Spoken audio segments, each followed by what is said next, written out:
Okay, let's talk about boundaries, right? Boundaries are very important for you as a mom or a dad or a caregiver of a child with complex needs or medical needs or disabilities or challenges. Boundaries are not walls. Boundaries doesn't mean we are shutting ourselves out and isolating ourselves. Boundaries are there to protect us. And one thing I always tell my clients when I teach them or we talk about boundaries is imagine your house, right? Your house has windows and doors, and you have control over the doors and the windows. So you decide who you let in the door and who you let out of the door.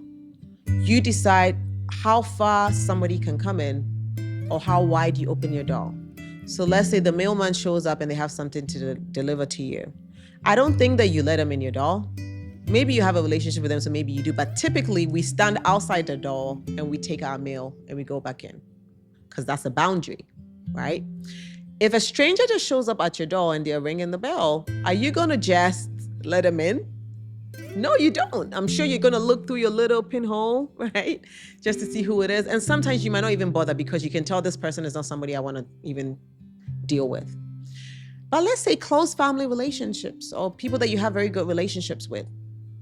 I'm sure some of them you just open the door wide and let them in. Some of them even have keys to your door so they can even just show up and open it and just come in because you gave them that privilege, right? That is how boundaries work. Your boundaries allow you to decide how much is too much, how far is too far in every situation you find yourself in. Another typical way boundaries work is in states, in countries, and in city and towns. If you live in the New England area, there are no specific walls that divide the states, but for some reason, there's a respect of the boundaries. So one moment you're in Massachusetts, another moment you're in New Hampshire. There's no wall, but there's a demarcation that shows that this territory is for New Hampshire and this territory is for Massachusetts or Connecticut or Rhode Island or Vermont or Maine, right? That's it. Those are all boundaries. So I don't think that the governor of Massachusetts can come into New Hampshire and make laws for us and decide how New Hampshire needs to be run. In the same way, I don't think that the governor of New Hampshire can go into Massachusetts and decide what happens there because there are boundaries.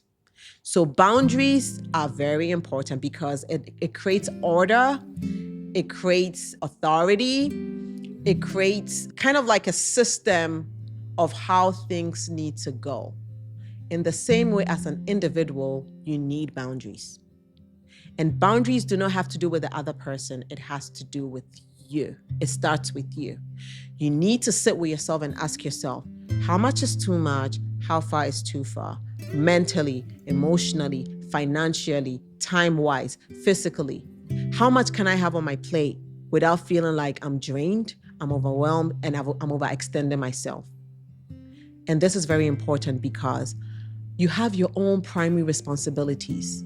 Parenting your child alone is enough, right? And then other people are going to show up and try to put other things on your plate. And this is where if you've done the work for yourself, you can then go like, okay, I don't think this is going to work for me because it's going to make my plate full. Another thing that comes to mind is a lot of us think that when people come to us asking us for things, we should just say yes immediately or give an answer immediately. No, you don't owe anybody an answer immediately. You get to take a moment and pause and self-reflect and decide what answer you're going to give to people. So when somebody shows up and they're asking you, can you do this for me? Or can you do that for me? Or can I have this? Or or they're asking for a resource from you, you get to say, hey, let me get back to you in a few minutes. Then you get to stop and pause and slow down and take a breather, right? And look at realistically your resources that you have, depending on what you're asking for, and decide how much would be too much and how far would be too far. And that is when you can go back to them and tell them, maybe I cannot do it at all, or maybe they're asking for you to do it at a 10, but you can only do it at a 5.